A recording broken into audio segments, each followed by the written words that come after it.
இவரு அவர் இல்லை, எல்லாரும் மனுஷங்க தான்.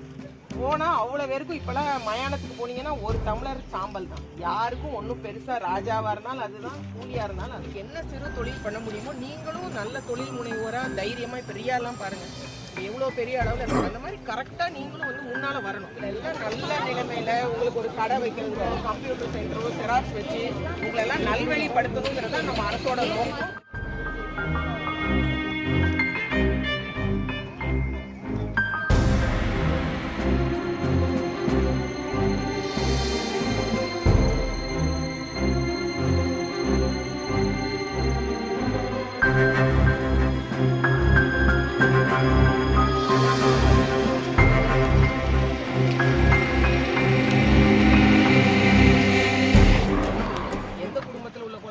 மனசு அளவில் ஹார்மோனல் மாற்றங்கள் வரும் நம்ம சொல்ல முடியாது.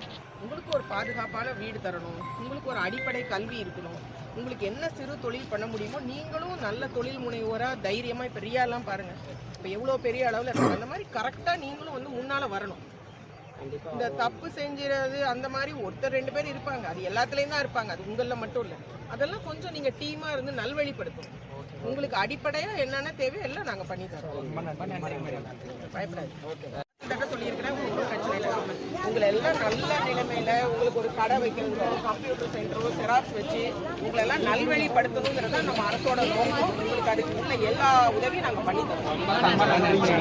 பிரச்சனை இல்லை, பயப்படாது. இந்த ஐயா என்னமோ கண்டிப்பா இது என்னன்னு இந்த கோப்பையை எடுத்துட்டு திங்கக்கிழமை அவரை நான் கலெக்டரேட்டுக்கு வர சொல்லியிருக்கேன். பரிசீலனை செஞ்சுட்டு நான் முடிவு பண்ணி கொடுப்பேன். பொறுமையா இருக்கணும், அவசரமா இருக்கக்கூடாது. இவரு அவர் இல்லை, எல்லாரும் மனுஷங்க தான். போனா அவ்வளோ பேருக்கும் இப்பெல்லாம் மயானத்துக்கு போனீங்கன்னா ஒரு டம்ளர் சாம்பல் தான். யாருக்கும் ஒன்றும் பெருசா ராஜாவா இருந்தாலும் அதுதான், கூலியா இருந்தாலும் அதுதான். எல்லாரும் ஒற்றுமையா வாழணும். கொடுத்துட்டாங்க, இப்போ நீங்க உங்களுக்கும் கொடுத்துருக்காங்கன்னு சொல்றீங்க. கண்டிப்பா நாங்க பாக்குறோம். இன்னும் மேலே எத்தனை பேருக்கு இடம் இல்லைனாலும் மனு கொடுங்க, கட்டாயம் நாங்கள் பார்த்து கொடுக்குறோம். 24,000 பட்டா கொடுத்துருக்கோம் இந்த 3 வருஷத்துல நம்ம அரசாங்கம் வந்த பிறகு. இன்னும் நாங்கள் கொடுக்குறோம். ஏழை எளியவங்களுக்கு உதவி செய்ய தான் அரசாங்கமும் நாங்கள் எல்லாருமே இருக்கோம். நீங்கள் ஒன்றும் கவலைப்பட வேண்டாம், சந்தோஷமா நிம்மதியாக இருக்கு. உங்கள் பிரச்சனையை நாங்கள் தீர்த்து வைக்கிறோம். அவருக்கு கொஞ்சம் டைம் கொடுங்க, 2 நாள் அவர் அந்த ஃபைலை எடுத்து தேடி அவர் ரெக்கார்ட் ரூமில் எடுத்து பார்க்கணும். சரிங்களா? உங்களுக்கு யாருக்கு இல்லைன்னா கொடுங்கம்மா. இவர் ஐயா 9 பேருக்கு கொடுத்துருக்காரு.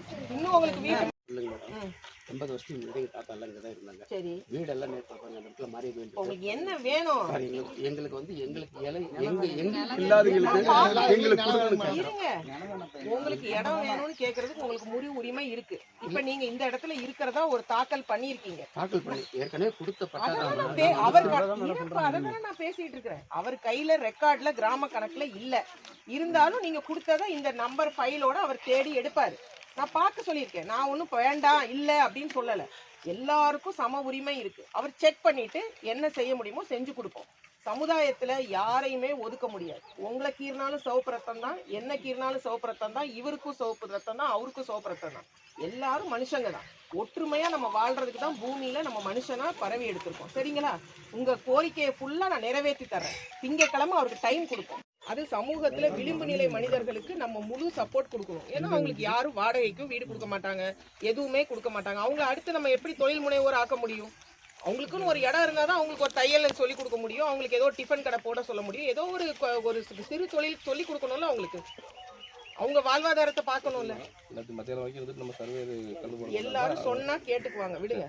இவங்க கொடுத்துருக்காங்க, நீங்க வெரிஃபை பண்ணுங்க. நம்ம பழைய ஃபைலை எடுங்க, இது எந்த எக்ஸ்டென்ட்ல மார்க் ஆயிருக்குன்னு பாருங்க. பார்த்துட்டு திங்கக்கிழமை நீங்க எனக்கு காலையில 10 மணிக்கு கலெக்டரேட்டுக்கு ஜிடிபி எடுத்துட்டு வாங்க, நம்ம சால்வ் பண்ணிக்கலாம். வெரிஃபை பண்ணுங்க. இவர் சொல்றது எந்த சர்வே நம்பர் சொல்றாரு?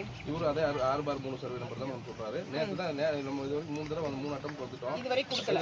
சர்வே செக் பண்ணுவோம், அவ்வளவுதானே. எல்லாமே என்ன இத காரணம் காமிச்சாங்க. அது வேற கதை, இது வேற கதை. இப்ப மொத்தம் இந்த எக்ஸ்டென்ட்ல எவ்வளவு இடம் இருக்கு? 26 இயர்ஸ். இப்ப 23 இயர்ஸ். அதுல இவங்களுக்கு இப்ப பிரிச்சு கொடுத்தது எவ்வளவு பகுதி? 15 பிளாட் கொடுத்தாச்சு. இன்னும் 11 இயர்ஸ் பேலன்ஸ் இருக்கு. இப்ப இவங்க கொடுத்துருக்கிறது எங்கன்னு பாருங்க. யாரா இருந்தாலும் அரசாங்கத்தோட சட்டப்படி 3 சென்ட் தான் கொடுக்க போறோம்.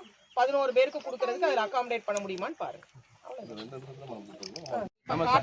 ஒன்னும் பிரச்சனை இல்லை. இப்ப அவங்க கிட்ட பட்டா இருக்குங்கிறதுக்கு எவிடன்ஸ் இருக்கா? வெரிஃபை பண்ணுங்க. இந்த பக்கம் எல்லாம் நமக்கு வேற எங்க இடம் இருக்கு? இது நம்ம கணக்குல நம்ம நீங்க கொஞ்சம் அமைதியா இருங்க. நீங்க முடிச்சாச்சு உங்க பீரியட், நீங்க போயிடலாம். நாங்க பாத்துக்கிறோம். இல்ல எடை நாங்க பாத்து நீங்க தலையிட வேண்டாம். நாங்க கொடுத்ததுதான். அவங்களுக்கு நான் அடுத்து கடன் கொடுக்க போறேன், அவங்கள தொழில் முனைவோர் ஆக்க போறேன், அவங்களுக்கு நான் தையலோ ஏதோ ஒரு ட்ரைனிங் கொடுத்து நான் அவங்கள பாத்துக்கிறேன். இவருக்கு இங்க உங்க வேலை என்னவோ அதை மட்டும் நீங்க பாக்கணும். மக்களுக்கு என்ன தேவையோ அதை செஞ்சு கொடுக்கதான் நாங்க இருக்கோம். அரசாங்கம் இருக்கு. நாங்க எல்லாரோட நலனையும் நாங்க பாத்துக்கிறோம். இப்ப ஐயா இதை கொடுக்குறாரு. இப்ப இந்த ஃபைல் நம்ம கிட்ட இருக்கா இல்லையா? இது ஆதி திராவிட நட்சத்திரத்துல இருந்து கொடுத்ததா? இது மாதிரி எத்தனை பேர் வச்சிருக்காங்க இப்போ? 9 பேர் வச்சிருக்கதா அவங்க தான் சொல்றாங்க. 9 பேர்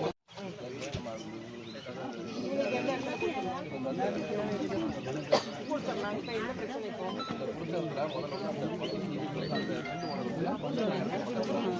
அதெல்லாம் அவருக்கு ரைட் இல்ல. அவர் பட்டா லேண்டுக்குள்ள அவர் பாத்துக்க வேண்டியது. அரசு நிலத்தை நம்ம யாரு கொடுக்கணுங்கிறத நம்ம முடிவு பண்ணுவோம். அது முடிஞ்சிருந்தா இவங்க லோக்கல் பழைய அவங்க வந்து யார் எதுவும்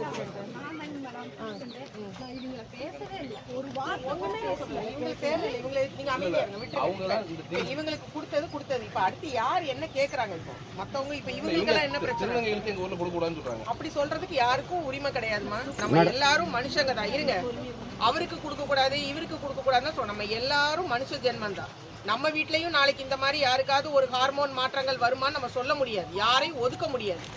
அவங்கள மானமா வாழ வைக்கணுங்கிறது அரசாங்கத்தோட நோக்கம். அவங்களுக்கு நாங்க வேலை வாய்ப்பு கொடுக்கணும், அவங்களுக்கு அடிப்படை வசதிகள் செஞ்சு. யாரும் வீட்டுக்குள்ள வாடகைக்கும் அவங்களுக்கு இடம் கொடுக்கறது இல்ல, ஊருக்குள்ள யாரும் கொடுக்கறது இல்ல. அவங்களுக்கு ஒரு தொழில் முனைவோர் ஆக்கணும், அவங்களுக்கு ஒரு மகளிர் திட்டத்துல அவங்களுக்கு ஏதாச்சும் ஒரு கடன் கொடுக்கணும், டிக்ல கொடுக்கணும், அவங்களுடைய வாழ்வாதாரத்தை இம்ப்ரூவ் பண்ணணும். உங்களுக்கு என்ன வேணும்னு மட்டும் தான் நீங்க கேட்கணும். நீங்களும் தமிழ்நாட்டோட பிரஜைகள் தான். உங்களுக்கு என்ன தேவையோ அதை நான் செஞ்சு கொடுப்பேன். இவர் வரக்கூடாது, அரசாங்க நிலம், தனியார் நிலம்னா நீங்க என்ன வேணா முடிவு பண்ணிக்கலாம். மத்தவங்க வரக்கூடாதுன்னு சொல்ற அதிகாரம் யாருக்கும் கிடையாது. இப்ப உங்களுக்கு எல்லாம் பட்டா வேணுமா, இடம் வேணுமா சொல்லுங்க. பட்டா ஏற்கனவே